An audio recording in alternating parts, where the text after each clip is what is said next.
প্রত্যেকটা বন্ধুকে জানাচ্ছি শিবরাত্রির শুভেচ্ছা। তো বন্ধুরা, উপোস দিয়ে একদমই অবস্থা খারাপ।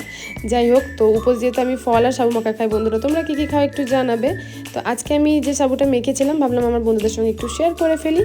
তো সাবু তো আমি আগের দিনই ভিজিয়ে রেখেছিলাম, ঠিক আছে। তো এখান থেকে জল থেকে ছেঁকে নিয়ে আরেকটা বাটিতে আমি সাবুগুলো তুলে নিলাম। মোটামুটি আমরা 3-4 মতো খাবো একসঙ্গে, সেই জন্য ওই অতটাই পরিমাণ আমি নিয়ে নিলাম। আর দিয়ে দিলাম হচ্ছে 2টো পাকা কলা। আর যতটা সাবু নিয়েছি সেই পরিমাণ মতো 2টো কলা আমি দিয়ে দিলাম। আর দিয়েছিলাম ছাল ছাড়িয়ে রাখা কিছু আপেল কুচি, আর দিয়েছিলাম হচ্ছে কিছু কুচনো আঙুর। তো আঙুরটা অনেকে গোটাই দেয়, আমার একটু মুখে লাগে বলে আমি এটাকে ছোট ছোট ছোট ছোট করে কুচি করে নিয়েছিলাম। আর দিয়েছিলাম একটু সামান্য মতো, বেশি না, একদমই অল্প পরিমাণে নারকেল কুচনো।